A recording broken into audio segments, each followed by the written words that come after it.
I feel sorry for Jeffrey Dahmer and the experience, the existence that he had to live within. I recently binge watched the Jeffrey Dahmer series on Netflix and a bunch of different videos of him being interviewed, reflecting on the things he did and being asked questions about why he did it and what he thinks about the things he did.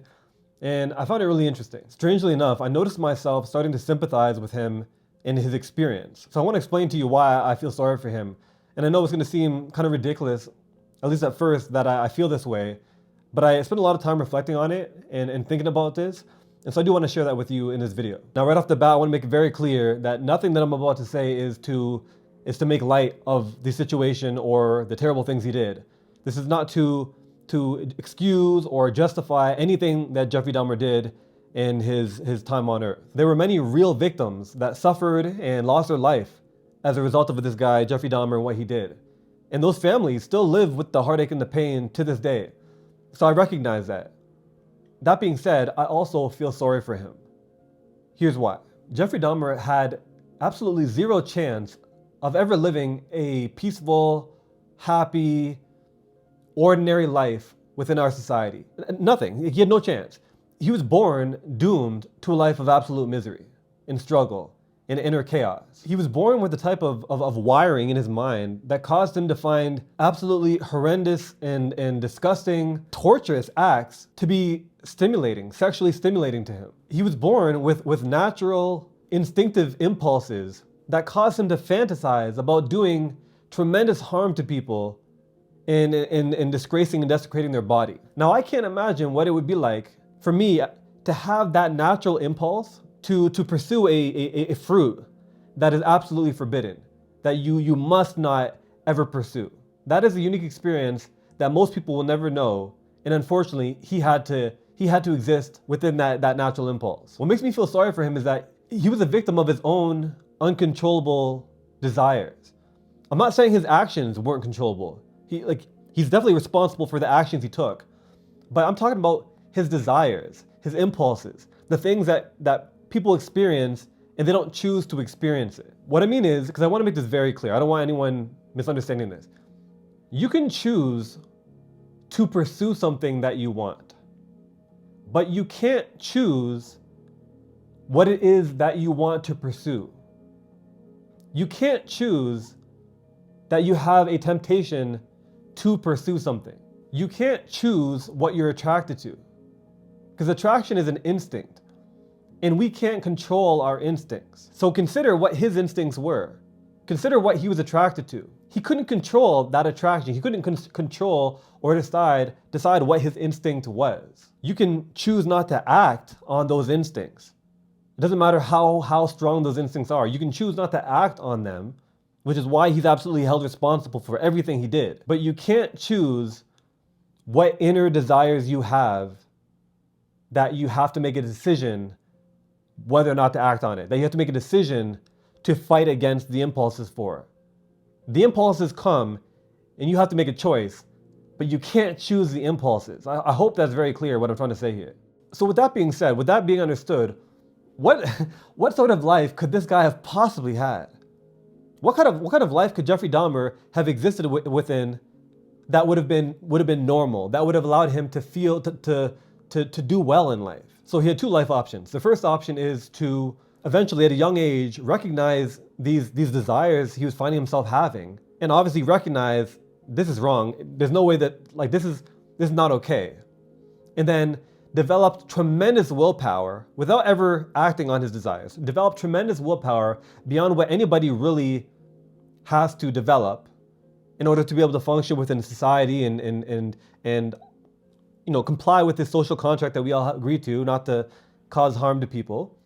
In which case, he will not act on his desires, but he will never live in peace. He will never have calmness of mind. He will never be able to stop fighting against himself and his own impulses. He wouldn't act on the impulses, but he would always be in a state of chaos and imbalance. The second option, which ultimately is the option he fell into, is to recognize his impulses, try as he might, try as hard as he can to avoid it, but ultimately give in to his impulses, knowing that he's going to cause tremendous harm to people, get caught, spend the rest of his life in prison in isolation, and have to live, which he's going to do either way, but have to live knowing that he was cursed with these impulses that he doesn't know how to get over, that there's no way for him to move past. Now, obviously, as people in society, we would prefer that he takes the first option. We would prefer that he does nothing, he takes no action on his impulses and he suffers. But I feel sorry for him because no matter which way he went, whether he fights and succeeds with this internal battle or he loses the internal battle, no matter what, he's living a terrible life. He's having a terrible existence, and none of it's really his fault. And the unfortunate truth is that a very small fraction of the human population, not just him, don't think it's just him, but there's a small fraction of the human population that are born with desires as extreme as his, desires as inappropriate as his. I'm sure you can think about types of people that have impulses that are immoral, that cause harm to people if they acted on it, and that is absolutely, and rightfully so, looked down upon within society. So people with those desires that once again cause harm to people if they acted on it, both emotionally, mentally, and physically, those people can't have those sexual impulses removed from them. As far as I'm aware, we don't have the ability to remove those impulses from people. Our only option as a society is to remove them from society. It's unfortunate for those people because they didn't choose to be like that. They didn't ask to be born into this body where you had these chemical reactions that we call emotions and attraction for things that are absolutely forbidden within society. They didn't ask for that. You know, Jeffrey Dahmer and people like him, they were the biggest loser in the genetic lottery in that way. And I realized that could have been me. And that could have been you. It could have been any of us that was born like that. Now, that doesn't mean that you would have done or that I would have done the horrible things that he did. But what it does mean is that you would have wanted to do them. That you would have fantasized about doing those terrible things. And whether or not you actually did it, whether or not I actually did it, think about wanting to do it.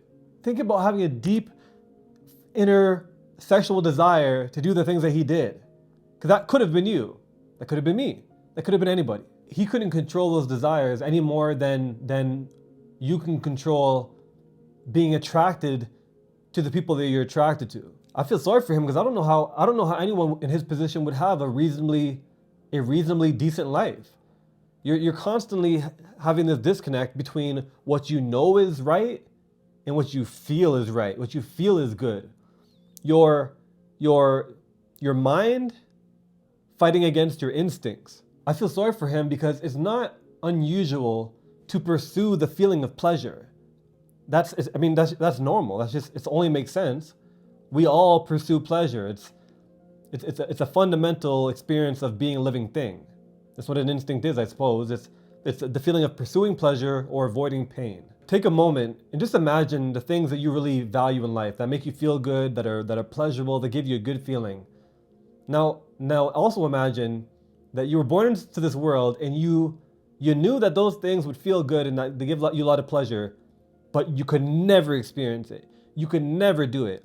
Not only could you never do it, but you know that thinking about it, if anybody knew about that, you would be outcasted and you'd probably be put into a mental facility. And you also know it causes harm to people, it's illegal, it's unsustainable.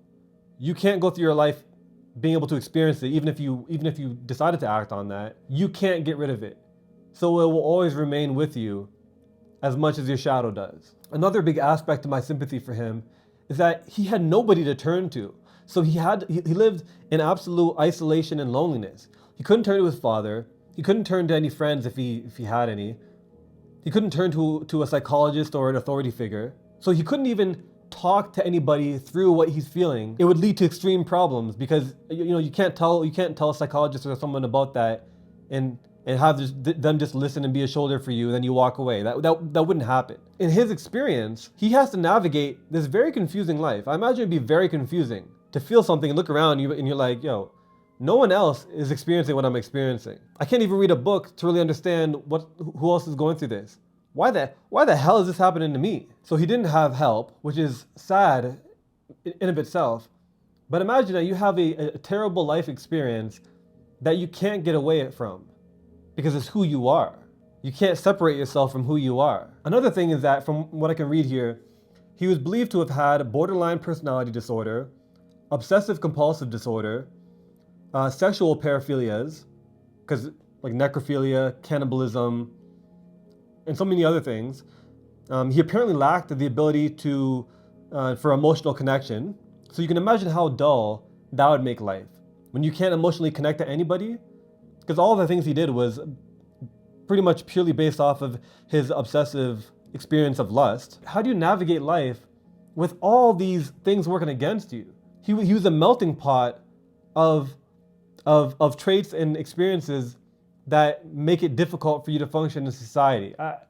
I don't know. I can't help but feel the way I feel about that situation. You know, as human beings, I think it's easy for us to assume that everyone's struggles are more or less the same as ours.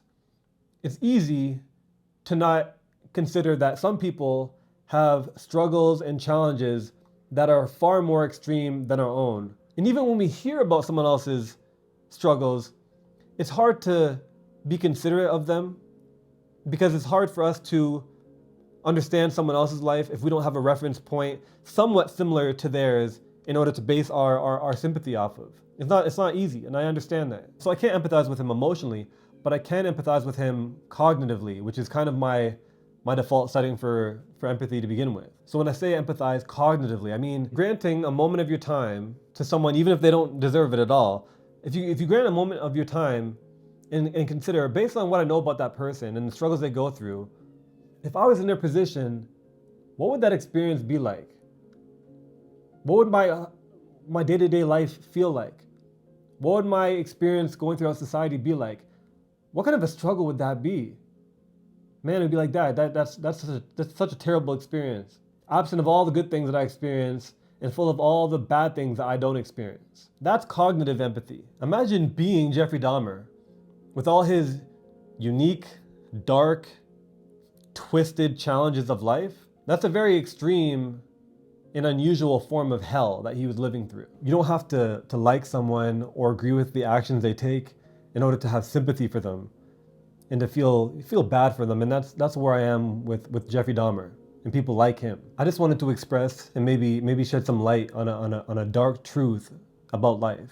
And that most of our life, most of what makes up our life is completely outside of our control. The time period we're born in, the country we're born in, the family we're born to, our intelligence level, our genetic makeup, our emotional makeup, who we're attracted to.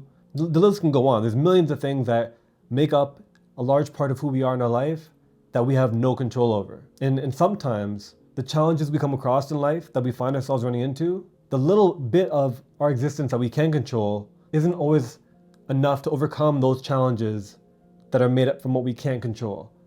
At least not in a way that we don't slip up sometimes and misstep and have to learn as we go along. Most people have a learning curve. They have some wiggle room to make error. It's normal to make mistakes. It's normal to slip and to fall and have to get back up. But then you try again and you slip and fall and you get back up and you try again.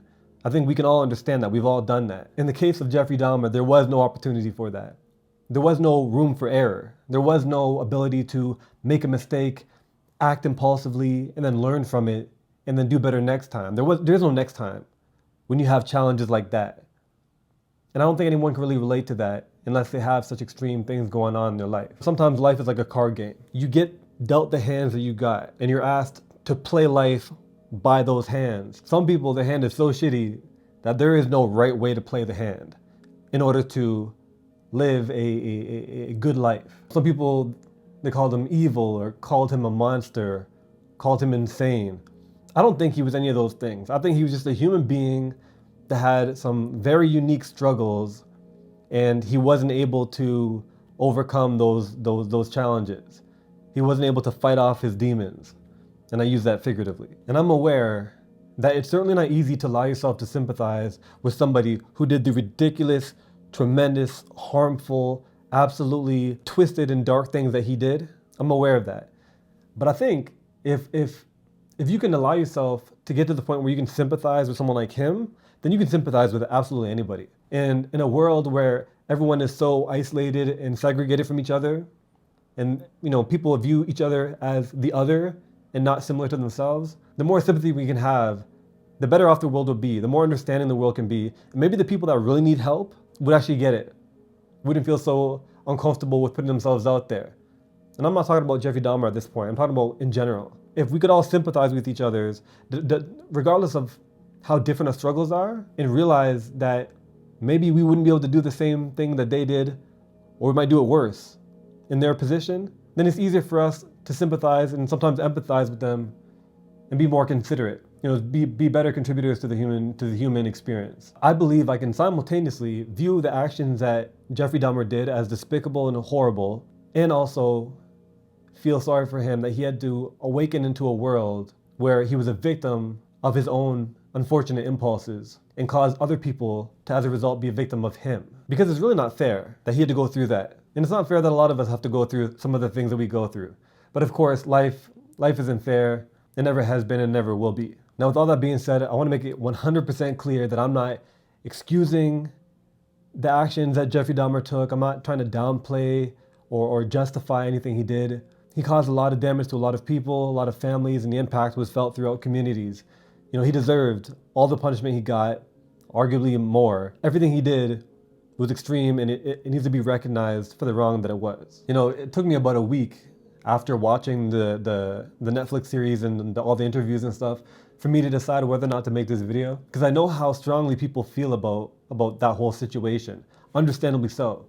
So I'm prepared for people to disagree with my perspective and think everything I'm saying is ridiculous, but I felt like it had to be said anyway. But I tend to make videos about things that I reflect on and think deeply about.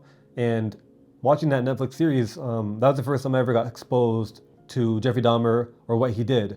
And so I thought it was suitable to make a video and share this thought. So I'd love to hear your opinions on this. How do you feel for Jeffrey Dahmer as a human being that was born into that existence and experience that he had? Do you have any sympathy for him? Do you have any sympathy for people like him? Or do you think that everything I've said in this video is absolutely ridiculous and you disagree with everything? Whatever your opinion, I'd love to hear it. Let me know down in the comments below. Thanks for watching.